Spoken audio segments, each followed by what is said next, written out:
For many people, first sex and first love are defining experiences they'll never forget. He'd choose you to take his virginity over anything. Really? This is a film about what happens in our bodies and brains as we begin our sexual lives. Chris is trying to pull a girl. He's like, well, he's a slut. We follow young people as they set about losing their virginity. Adele, are you sure you don't want to try before you buy? So we tried it. No, we didn't. And we track the effects of falling in love for the first time. I could tell it made her very, very happy. Ecstatic might be a better word. With access to cutting-edge science and computer graphics, we show the massive impact these crucial rites of passage have. Here's the area where we're hoping to see the activity. It can be a roller coaster of emotions. Abortion is absolutely not a contraceptive choice. It's like the last resort of the last resorts. And what happens at the start of our sex lives can have a major effect on the rest of our life. Sick of being a sneaky gay, or just want to just be gay person, really. Through the highs and the lows, this is the inside story of how sex works. Sex is good. It was really fun.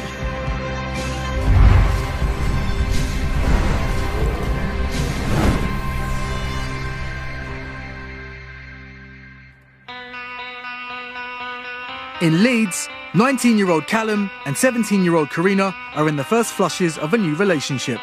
We've been together, it was a month on Saturday, so just over a month now. Yeah, early stages. Callum plucked up the courage to ask Karina out one Saturday night at the local park. I had to have several aids with that courage, if you know what I mean. So, What do you mean? to put it simply, I was drunk. He took my hand, led me over to the barriers over there and says, Karina, I might be a little bit drunk, but please will you go out with me? I was like, yeah. Did I say please? I don't know. I was like, yeah, go on then. Callum and Karina have not had sex yet, but Karina lost her virginity in a previous relationship. Thinking back on my first time, I was happy at the time, and I don't regret it, because I never regret something that made me smile at one point. Callum, however, has not yet found the right person. I'm still a virgin, which a lot of people might, you know, a lot of my mates, they mock me. I've never really cared. If it's your first time having sex ever, then I do think it's important for you to have it with, you know, someone who means something to you. It should be quite special. Tonight, Karina is cooking for Callum round at her place. This is the first night we'll spend together. Should be all right.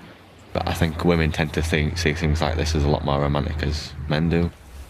I'm not expecting, if you know what I mean. You know, I don't expect to have sex with her tonight, to put it straightforward. You look quite nice, actually. I just can't really go a day without thinking about him. I get excited when I go to meet him as well, thinking, what are we going to do today? What's our little adventure for today? Bon appetit. Thank you. Do you think about her a lot? Might sound a bit bad if I say I never think about her, but I do think about her, but she's not always on my mind. I know a lot of people who they'll be going out a week and they'll be deeply, madly in love, but I've never believed that. I don't think love just happens like that. At the moment, I'd say I'm deeply attracted to her. I like her a lot, but not love. This is like really surreal. What is? I'm eating bacon, chicken and cheese with a glass of pink juice. I actually do think I'm falling for him. I know something about him, I think. Have you told her? No, I'm too shy. Most young people start to develop an interest in sex and relationships after puberty, which happens at an average age of 11 for girls and 12 for boys. It is the most tumultuous time in any individual's life. So you've got this extraordinary explosion of hormones in man and woman, and it's no surprise that it is associated with some quite radical behaviour. Puberty starts in a part of the brain called the hypothalamus. Messages are sent from here to the testicles in boys and the ovaries in girls, telling these glands to massively increase the production of sex hormones. In males, the main sex hormone is testosterone. In females, it's called estrogen. These hormones are transported around the body in the bloodstream, having been released at significantly greater levels than before puberty. At sites all over the body, the sex hormones dock at receptors, triggering major changes in our appearance and bodily function. In boys, genitals enlarge and sperm is produced for the first time. In girls, hips widen, breasts develop and periods start. As we become fertile, we start to explore sexual opportunities for the first time. Individuals, young men and women, are learning about their sexuality and learning what it means to be sexually aroused. In South Wales, a group of lads in their early 20s have all lost their virginity, but they're preparing for a sexual rite of passage of a different kind. Their first pulling holiday abroad. Well, we're off to Cavos, and I think everyone goes to Cavos for one thing, sex, drink. Oh, that's two things. Hopefully there'll be plenty of women because the statistics that he's come up with, 10 guys to every girl, better bring some lube. 4 of us going on the holiday to Cavos. We've got Dan, Richard and Tom and myself. Richard's the party animal of the group. When he's drunk, he'll do anything, absolutely anything. He'll use his 2-thumb joke that he likes to use. What's got 2 thumbs, speaks French, and has got a 12-inch penis. Moi. No, but they're always disappointed, obviously, because I can't speak French. So. And unfortunately, I haven't been on a lad's holiday abroad yet, so the anticipation is killing me, to be honest. I can't wait. Tour operators started offering cheap package holidays to young Brits back in the mid-1960s, although it wasn't until the 70s and 80s that these trips became established as a major sexual rite of passage. These days, thousands head out to resorts all over Europe for a week of sun, sea and sex. Plenty of condoms in there? That's all that's in it. One of the aims is to chat the women up and, yeah, if we're lucky, go a little bit further.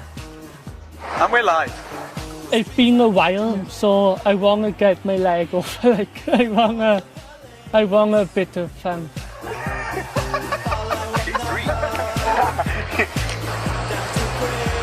I'm 23 now. I can't really be going on these holidays much longer. I have to get out of my system. I think it'll be epic, I think. Memorable.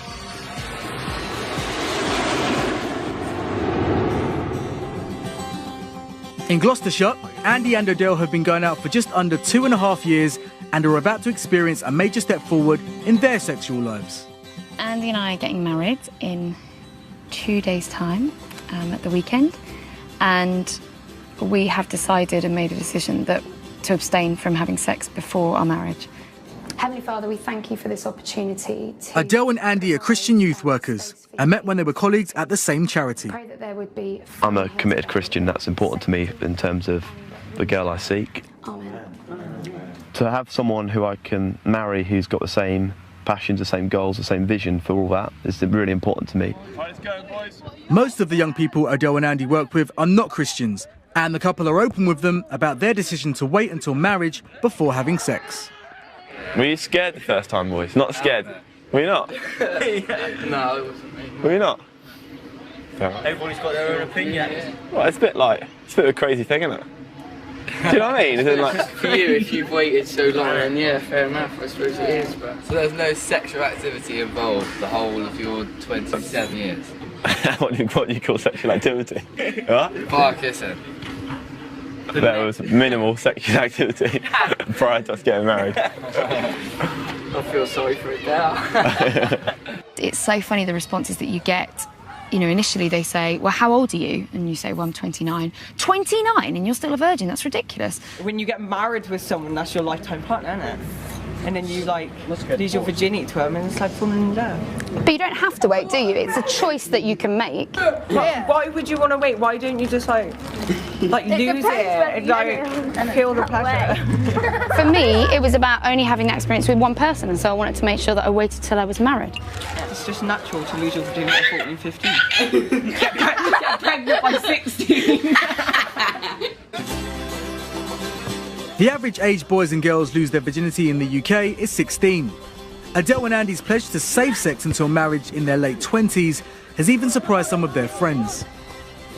One of my really close girlfriends at the Hendy said, Adele, are you sure you don't want to try before you buy? Like, are you really sure? So we tried it. No, we didn't. I do think about sex quite a lot. Adele's an attractive girl, so why wouldn't I? And for me, that does excite me, and I think it will actually really enhance the relationship or really strengthen our relationship and love for one another. With the ceremony just 2 days away, however, some nerves about the wedding night are creeping in. You know, for me, I'm slightly nervous about the fact that Andy's going to see me with no clothes on. And as a female, I'm slightly anxious about the fact that I've not got, you know, perfect body and got lumps and bumps in places and nobody's seen that yet. So all of that is new. Nerves before sex are natural, but can lead to physical problems during sex. And often this is down to poor blood flow. In men, when they are sexually stimulated, impulses are sent via the nervous system to the genitals. The nerves going through the penis then release chemicals that widen the blood vessels, which increases blood flow, producing an erection. Nervousness can impair these impulses, causing difficulty getting an erection. In women, there is a similar effect. Normally, sexual stimulation triggers blood flow to the vagina, which causes lubrication to make sex more comfortable. Anxiety can impair this blood flow, meaning the vagina is less lubricated, making it more difficult for women to get sexually aroused.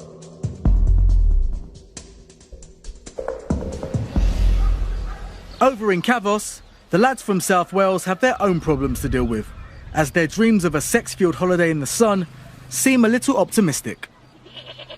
Definitely nearing the end of the season, right? The end of the season's coming up on this Friday. It is like a Wild West shantytown. It's a weird setup. I've never been to anything like this before in my life. It's so different at night. As night falls, the lads are determined to find some girls and get the party started. Nothing can dampen our spirits on a good night out.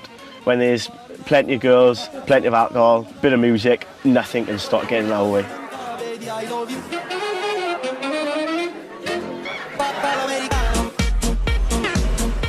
The boys are 3 days into their holiday, and sex has not yet been a major feature.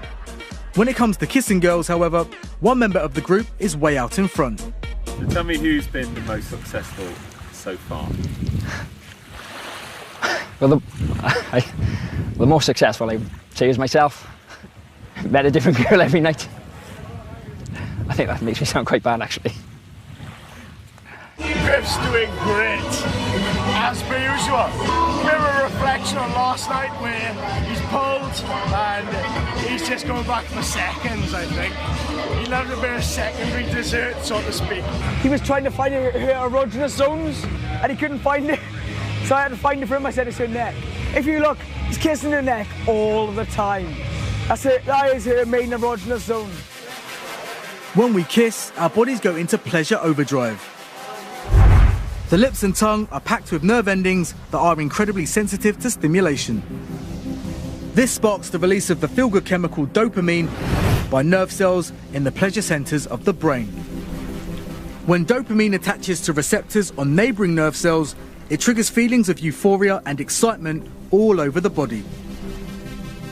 Some scientists believe kissing could be about much more than a fleeting moment of passionate pleasure. As more kissing leads to more release of other chemicals, such as the hormone oxytocin, which further stimulates bonding and desire between couples.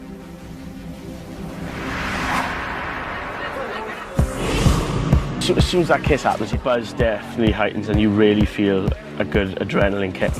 There's definitely something that just sparks, I think, in the back of your mind. There's always that buzz where you're thinking, yes, here we go, job done. So close to you right now. It is a bit of a holiday romance, and I'm sort of getting to like that. He's a very open person, and I'm a flirty person anyway, so we ended up just like flirting and giving a lot of banter to each other, and then things happened from there. Well, as you can see, then the night's gone pretty well, I think. I think we're getting an early night, I think. If you know what I mean. What was that for? Ow! As the happy couple call it a night, the other lads consider their options. I'm Griff's best man. I'm going to be Griff's best man. Go on, girls, go on, please. Bonjour, hello. Oh, nice, nice. That's lovely. I'm going to put some more funny. Oh, Richard, don't leave me. Once our sex drive kicks in, we're naturally motivated to find a partner. And for the first time, we may experience with another person one of the most intense natural highs the body can create: orgasm. In anticipation of an intimate encounter, sexual arousal builds. In men, foreplay triggers an erection as spongy tissue inside the penis fills with blood. In women, the clitoris and vaginal walls swell with blood, lubrication occurs, and the vaginal muscles relax. During sex, nerve endings in the penis and clitoris and wall of the vagina are stimulated as penetration begins. Nearing orgasm, both male and female brains crackle with activity, and some 80 different areas become increasingly active. At climax, the brain sends signals through the body's nervous system to generate the physical and sensual effects of orgasm. In men, the result is muscles inside the base of the penis contracting vigorously, causing ejaculation.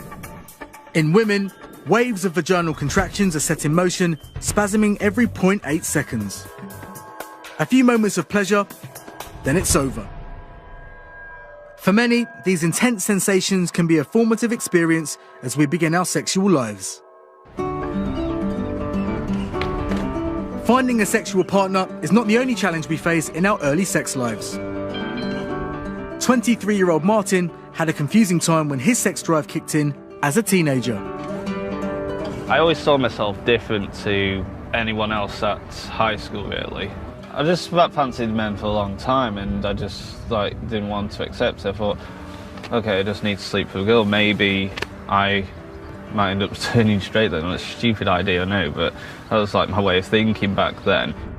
I kissed a girl from college. It just felt wet and not really into this. Okay, I want to get out now. It's just kind of like that. Around 6% of the UK population identify themselves as gay, lesbian or bisexual. I don't understand myself. I don't get why I'm gay. It's not exactly, what would you like to be, straight or gay? Push a button to decide, and it doesn't work like that. Throughout the last century, most scientists believed people were gay because of childhood experiences and how they were brought up. By the 1990s, however, these theories started to fall out of favour. There's one good way of shooting them down, and that is to look at the development of sexual orientation in the children of gay parents. Most of those kids are heterosexual, roughly about 95%, let's say, and the remainder are gay, which is perfectly consistent with what you'd get by chance. In 1993, biological theories to explain why some people are gay hit the headlines. Scientists in the United States say they've uncovered new evidence which supports the theory that homosexuality might be hereditary. Inside each cell in our body lie our chromosomes. They hold thousands of genes that tell our bodies how to develop and function. Scientist Dean Hamer studied 40 pairs of homosexual brothers and found that the majority shared a set of 5 markers on the long arm of one chromosome, the X chromosome. It suggested there was a gene or genes in this area that might influence our sexuality. Dean Hamer's finding was really controversial at the time because it challenged the orthodoxy of particularly those in the anti-gay camp who argued that sexual orientation could be changed. Dean Hamer's study has never been well replicated, and scientists have still not definitively identified a gay gene or genes. Science continues to look to our biology, however, and recent theories have explored how hormones might influence our sexuality. So one of the ideas about how hormones might organise sexual orientation is that gay men are exposed to lower levels of testosterone in the womb. If you have just the right amount of testosterone, then you develop into a heterosexual. But if you have too little testosterone or too much, that causes shifts in the female typical direction. Once Martin realised he was gay, he decided to tell some close friends at college. I was shaking, I could hardly breathe. To say the words I'm gay was like lifting the heaviest weight you can think of. And it was the most scariest thing I've ever done in my life. Nothing beat that. We used to ask him, have a bit of banter with him saying you're gay and stuff like that, but we didn't actually know for sure, but when he actually told us, we was all right with it. Despite coming out to his friends, Martin has yet to tell his mum he's gay. There were many times I've wanted to tell her, Mum, I'm gay. But I'm always Mum, nothing.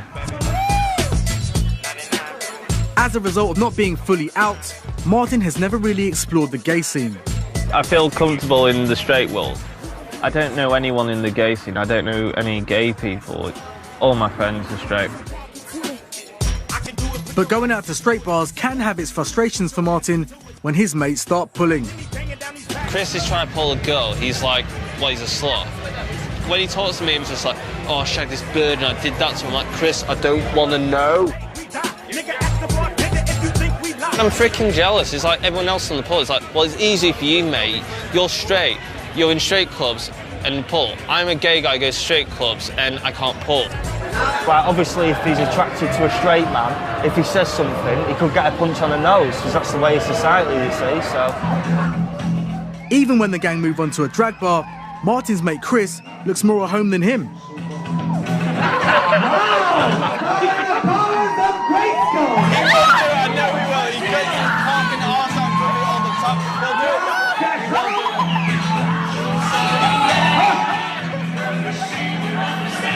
I'm not into that sort of thing, it just seemed a bit full on. I don't know what's wrong with me.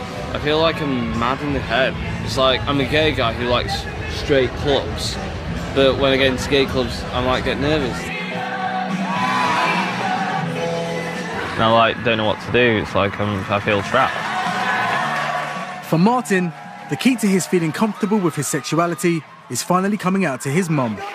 If I tell her, I can feel free to bring home a guy if I'm in a relationship with him. I don't have to prance about anymore, so it would change my life. No more sneakiness. Chris, what were you thinking? With what? You got your arse out in front of everyone. So how are you feeling today, Callum?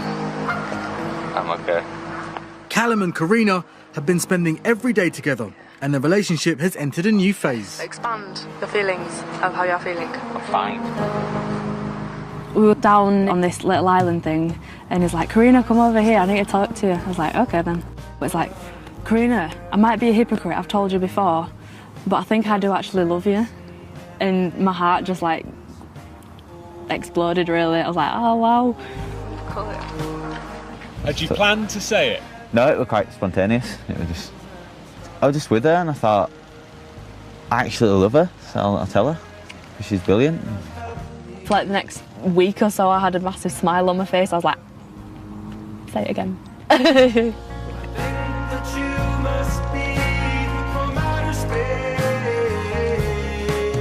I could tell it made her very, very happy, ecstatic, might be a better word. To me, love feels like loads of butterflies in your stomach, and when I'm not with him, I think about him all the time.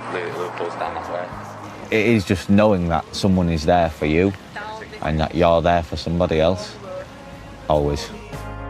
Just one smile. Oh God, why? Karina is wondering if the couple's newfound love for each other will lead to the next big step in their relationship. Lately I keep thinking, are we actually gonna have sex? When? If? All them type of questions, what if? I feel nervous for the obvious reason that it might just not work. There's a part of me thinking, what's Karina gonna think? Will if it don't work, is she gonna fall out with me? Is she gonna be upset? Will it just destroy a relationship completely? That's like the dark, paranoid side of me coming out. Because the way I see it, because Callum hasn't had sex before, I always think, he's waiting for the right person. I'm not trying to rush Callum, but I'm just thinking about things, Oh, look at that. In New York City, scientists are trying to find out why the feelings of new love have such powerful ups and downs.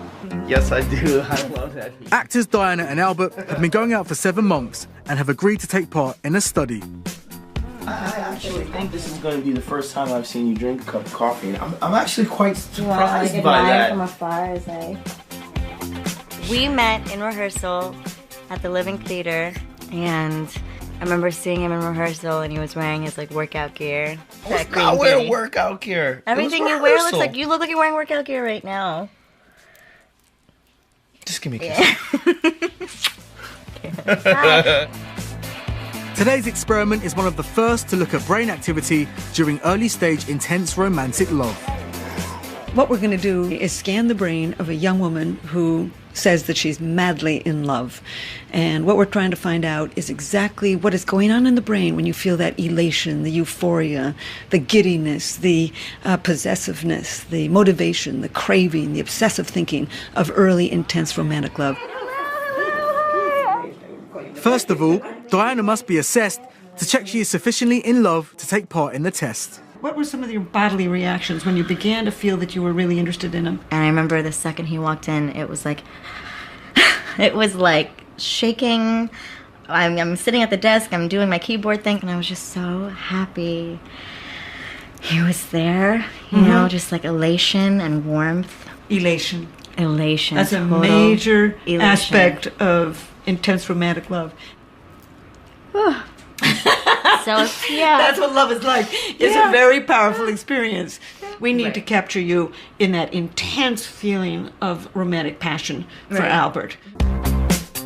Diana has agreed to go into an fMRI scanner to see which parts of her brain are most active when she thinks of Albert. I'm ready, I'm excited. Okay, bye. Bye. In the scanner, Diana is shown a favourite photo of Albert on a loop for 4 seconds at a time.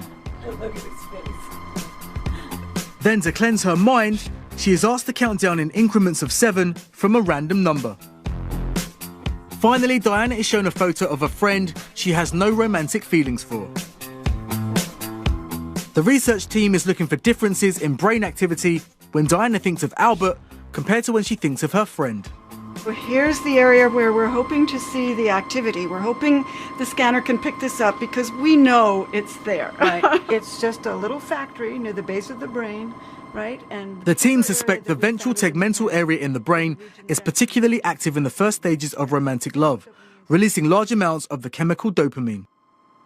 Dopamine is a natural stimulant. When you see a picture of your lover, the dopamine system is triggered to give you that intense rush of intense infatuation. Dopamine pathways in the brain produce focus, craving, goal-oriented behaviours and motivation. In this case, the motivation to win the love of a would-be partner. These are really great results. They're very specific for this lower brainstem area that we saw active. Here we are. Romantic love. Boy, to be able to put your finger on a little dot. Diana, the experiment's over and we're coming to get you. Perfect. Here we go. Some scientists believe the strong drive to be together many new lovers experience is essential to our survival. Romantic love has an important evolutionary purpose, which was to enable the brain to focus that mating energy on just one individual and start the mating process. So I take it your brain is still intact? And indeed, it's the most important thing that we do. It is this way that we pass our DNA on to tomorrow. Were you nervous? Yeah.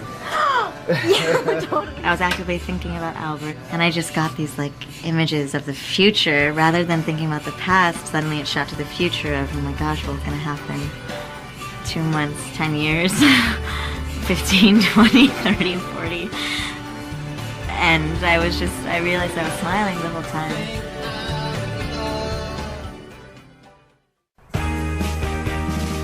Today, Odell and Andy will celebrate their love in front of 500 guests when they get married. And after the ceremony, they'll be free to explore sex for the very first time. It still doesn't really feel like it's my wedding day, but I don't feel nervous, just feel really excited. Andy and his ushers are posing for pre-wedding photos when word comes through from the bride's house. She's wearing white, apparently. White means for a virgin, traditionally. It's more purity, isn't it? Are you wearing white, Andy? Some of Andy's mates also waited for marriage before having sex. I did give Andy a bit of advice, but only sort of nothing too serious. I'll leave it for him and Adele to work out. The mechanics. Yeah, I'm sure they'll be fine. I gave him some advice, more practical advice really. Pack of digestives under one of the pillows because you've got to keep your stamina up. Refraining from sex has not always been easy for Odell and Andy. I'm a red-blooded male, so when me and Adele are getting intimate, you know, your heart does beat faster, you do get excited, you start to think with other things other than your head. Men and women are different in terms of when they become sexually excited. Andy is like a gas oven. You turn it on and it's instant heat, excitement, and there's a big flame. And other men, not just me. And you turn it off and it goes straight away. Whereas for women, they're more like an electric oven. They take longer to heat up, but the moment that they have got hot, it actually takes them longer to cool down. I think Adele's a lot better at this than I am. She can tend to sort of step back. I think we probably would have had sex by now if it was over to me. I gave you this room. with my body, I honour you. All that I am, I give to you. Amen. Well, it gives me great pleasure to now announce you as husband and wife. You may celebrate with us.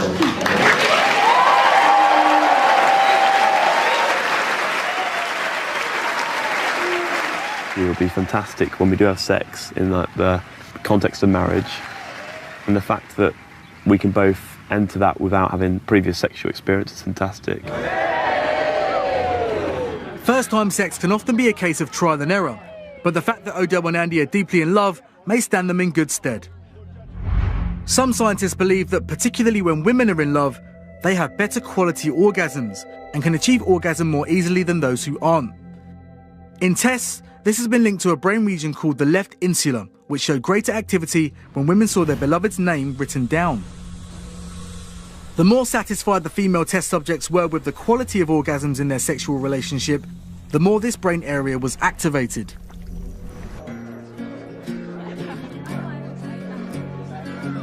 I've had the most perfect day ever. I'm never intending to do this again, so it's the best thing that's ever happened. It's just great. It's such a fantastic reception. And lots of people here that I love and respect, which is amazing. Obviously, just to share that with Adele was incredible.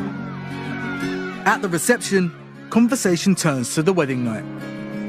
We've talked openly about obviously tonight and the night and what it might be like and what to expect and all those type of things. And I think they're looking forward to an awful lot. In fact, you can't see them now. They might even. We would view sex as something much more than a physical act. It's got emotional aspects to it. Within a loving context, and it is fantastic because it's that relationship that leads to good sex. It's that love, that commitment, but it leads to a good sex life.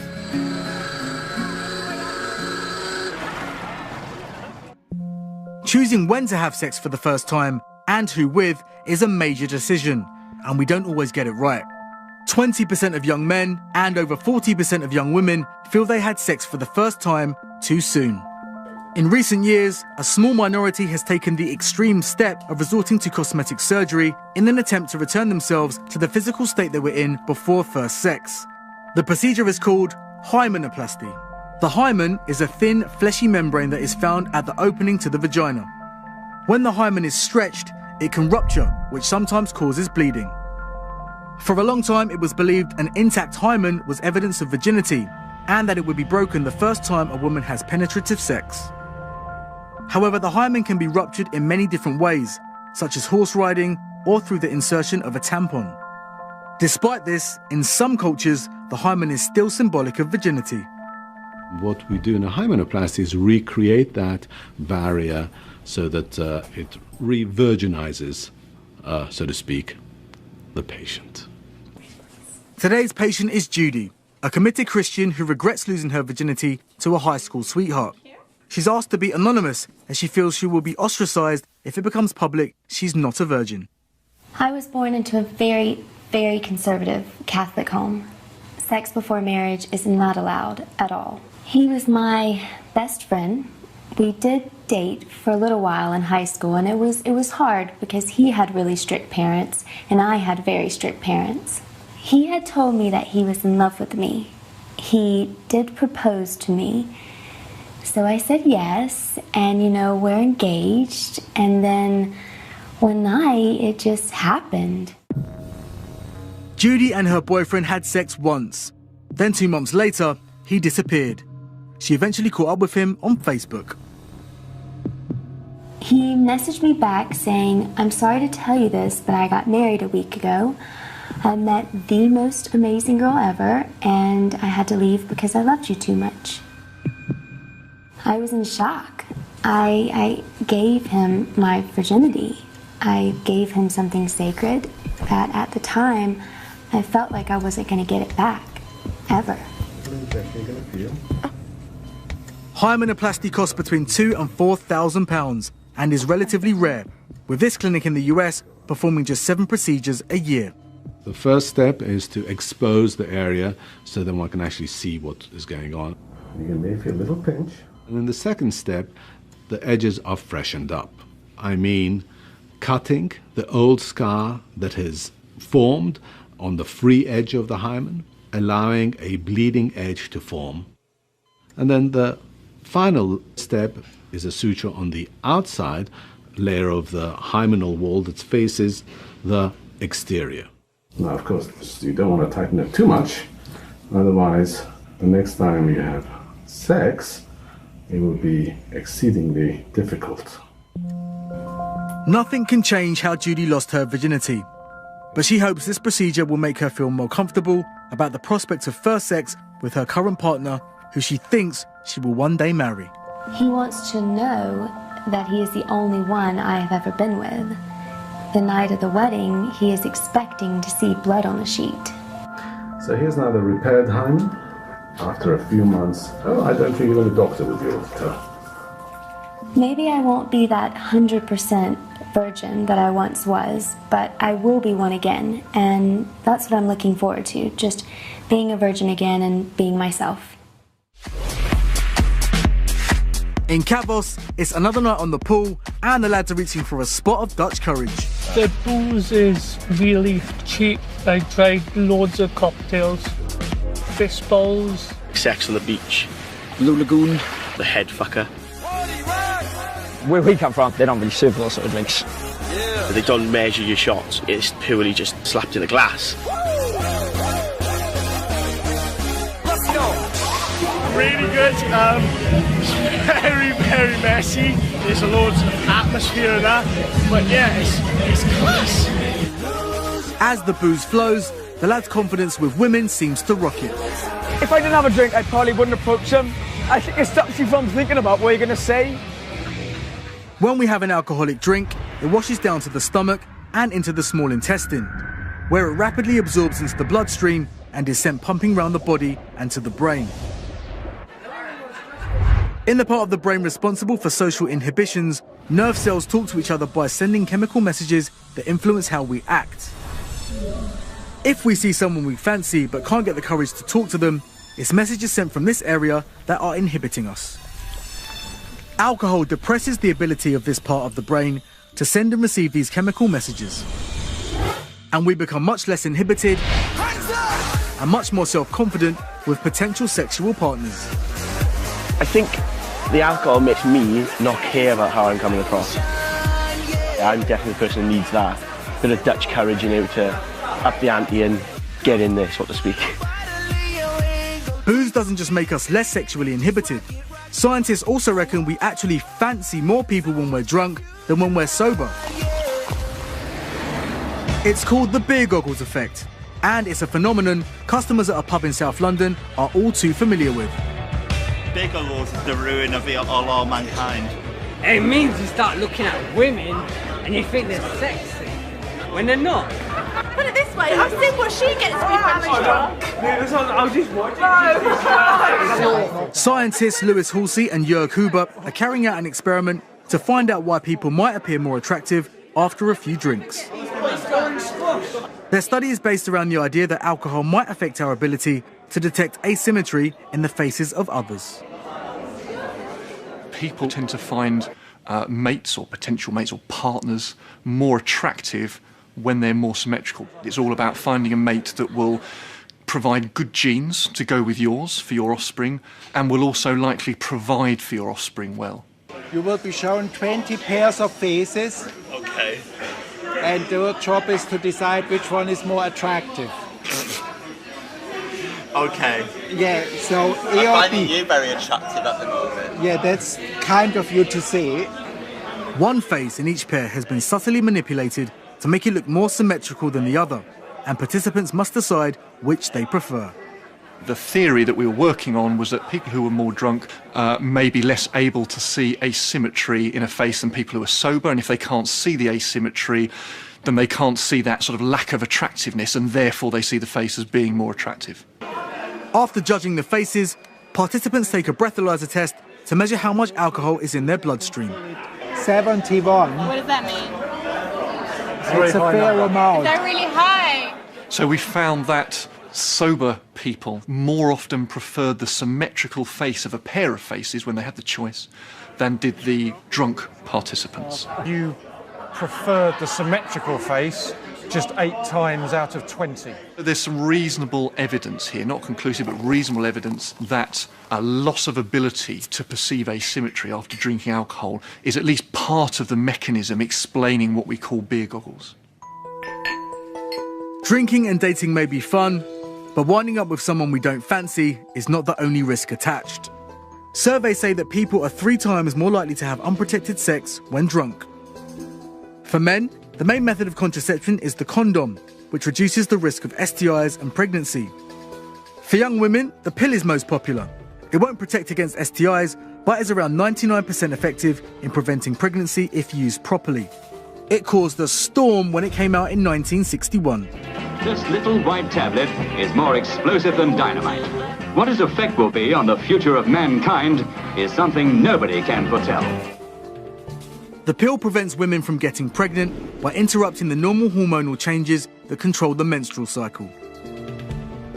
Normally, hormones trigger the growth of what are called follicles in the ovaries of women, and every month, one of these follicles dominates the others in size and releases an egg which can potentially be fertilized by sperm. The pill slows the release of certain hormones which restricts the follicles from growing, and by extension, an egg from growing and being released for fertilization. The pill is only effective, however, if users remember to take it every day. Victoria went on the pill when she became sexually active in her late teens. I finished school at 18 and I'd kind of messed up my final year. I'd struggled with depression and things like that and had been just going out and drinking a lot. I was sleeping with a lot of people and I thought I was having fun, but when I look back at it now, I think probably 80% of the time I probably wasn't having fun. I think it was more desperation. Victoria's chaotic lifestyle meant she often forgot to take her pill. When I went home with somebody, I would know that I was going to have unprotected sex. I knew that I was going to be stupid. Just can't talk about it with people back then. Couldn't do it. Didn't want them to talk about it. Didn't want to have to deal with that kind of thing. Too much reality. I knew that the last person I'd slept with, I just knew that I was pregnant. I knew it, and it was a miracle that it hadn't happened sooner. After confirming she was pregnant, Victoria went to her parents with the news. And they both came in to the lounge and just sat next to me on the sofa and just held my hand and just asked me what I wanted to do. And they were amazing. I told them that I didn't want to be pregnant, you know, I didn't want to have a baby. And they just said, okay. Abortion was legalised in the UK in 1967. The pro-life lobby argue abortion goes against the rights of an unborn child. There's been over 4.5 million unborn children killed by abortion. Pro-choice groups view legal abortion as a major step forward in women's rights. Before 1967, the Home Office statistics showed that between 30 and 50 women a year died as a result of criminal abortion. Abortion rates increased slightly last year, and nearly 190,000 were performed in England and Wales. When Victoria opted to have an abortion, she felt she was just not ready to cope with becoming a mother. I wasn't willing to give up my life, you know, messed up as it was, I wasn't willing to change it that massively. When she arrived at hospital for her abortion, Victoria was sent for an ultrasound scan. You see people going for a scan on TV, or your friends go for a scan when they're pregnant, and it's a happy event, and they see the baby on the screen and they hear the heartbeat. And so having that experience and it being a completely opposite feeling was very strange, and it was horrible. Victoria had her abortion and left hospital the same day. A week later, however, she started to experience painful stomach cramps. The pain was so bad that it would wake me up in the night, and I was doubled over, like, in excruciating pain. No painkiller would make it better. After 3 weeks, the pain stopped and she experienced a heavy vaginal discharge. I have no idea what it was, but it was something, and it was big, it was round, it was grim, it was nasty. I went to my GP straight away, and they basically said that it was remnants of the stuff that they had failed to suck out of my womb, basically, when I'd had the abortion. It was horrifying. What happened to Victoria occurs in just 1% of cases. Despite the complications she went through, she doesn't regret having an abortion. In the 7 years since her procedure, she's travelled widely and has met her partner. The couple are now planning their wedding. Abortion is absolutely not a contraceptive choice. It's one of the most important things in the entire world, whether you have a baby or not. You have to, if you're not going to go through with that, you have to justify it. You have to, I have to live a better life.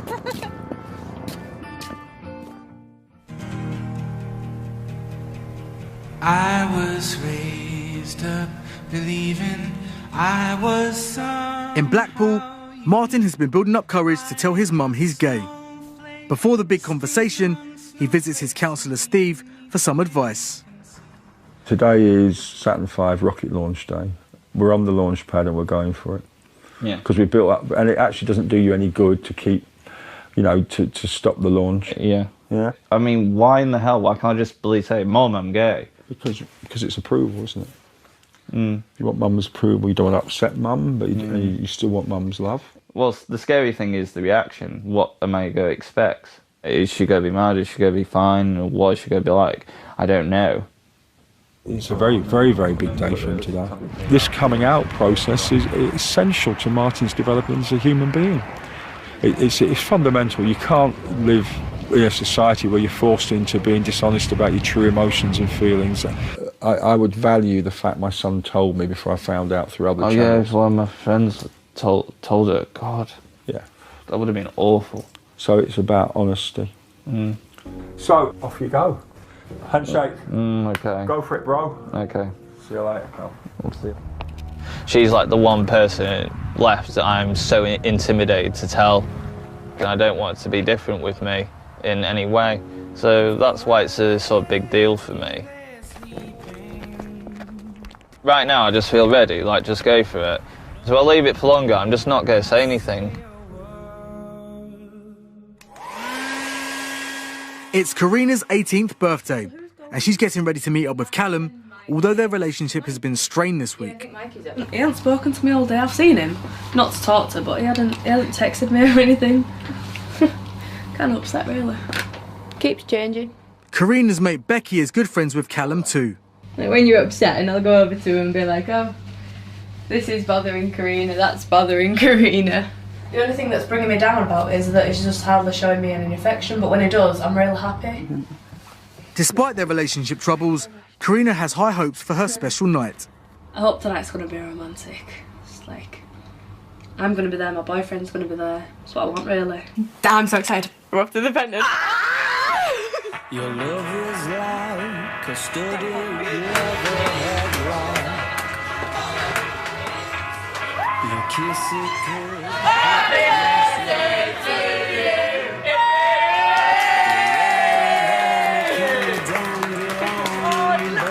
Last week or so, it's been a bit odd. She was crying the other day because I'm good mates with this girl, and Karina got a bit upset over it. I used to think Karina was all right with it, but it seems to be getting to her, so... Hello. Hey. Becky. I need to have words with Becky about something. After Callum and Karina's rocky week, it's down to Becky to mediate between the two and pass on some reassuring words. He'd choose you to take his virginity over anything. Really? Because he was gonna tonight. Yeah. But Tonight? Yeah. Oh. But he doesn't know whether he should or not because of things. Yeah. Yeah. She's on a period, so I can't imagine anything actually happening. I love you. I love you too. You see, the thing is, because I'm a virgin, I don't actually know what goes on. So it's a bit embarrassing admitting that, but I don't mind. But people have told me it's not a good, you know, it's not nice. There'll be plenty of other times when I could, but... Because I think that you two are going to be together for a hell of a long time. Do you think? Yeah. And he tells me how happy you make him. Really? Yeah. Because I bought him Nuki Brown? No, not just because of that, but how happy you just make him in general.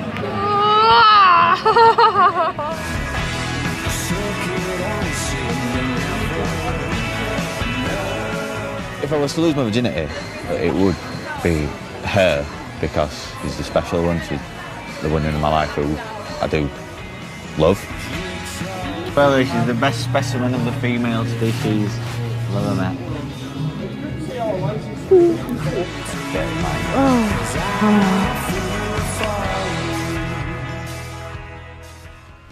It's the morning after the night before in Kavos, and the lads are off to a water park.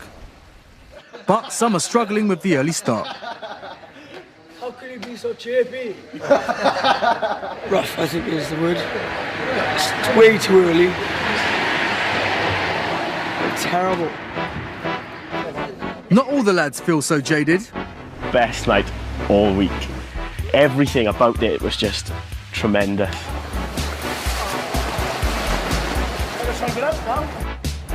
For one of the group in particular, the holiday has exceeded expectations.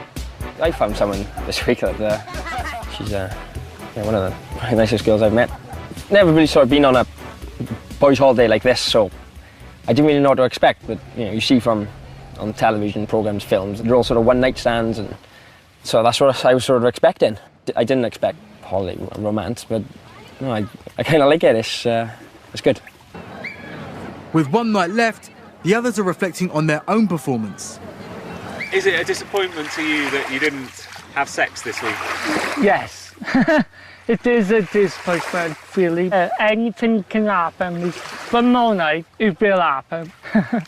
Last night of the holiday now, so it's a bit of a long trip home. I think I'm going to take it easy tonight.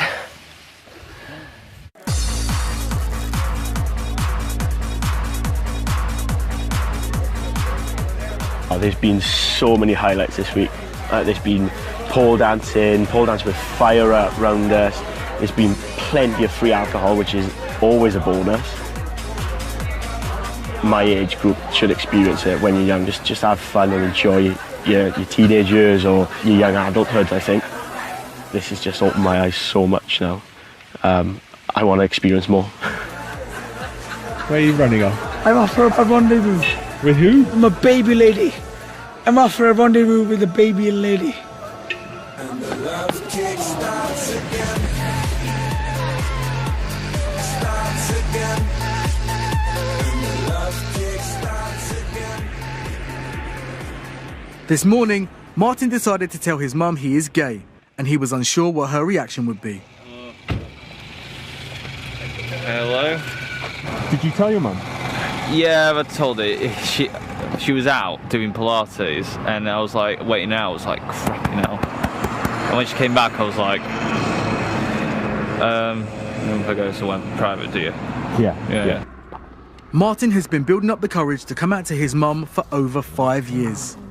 Well, when he first came in, I think it was a bit like, I need to talk to you, Mum, and you think, oh my God, what's he done? I'm thinking, he's done something wrong, or he's in trouble with the police, or, something. So, so it wasn't as bad. I think my big thing is like, how do you know?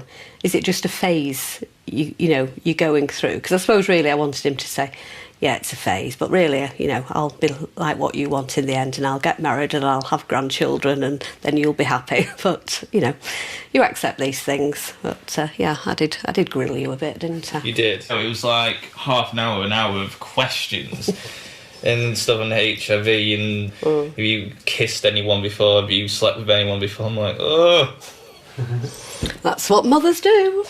Well, no. I mean, we're just the same as we were, really, aren't we? Mm. No difference, is there? Yeah. Still put up with you.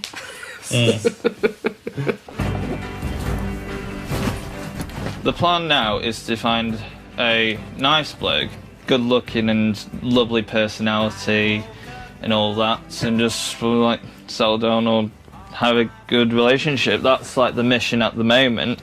Hopefully I can start a journey, and hopefully it'll be a good one. Hopefully.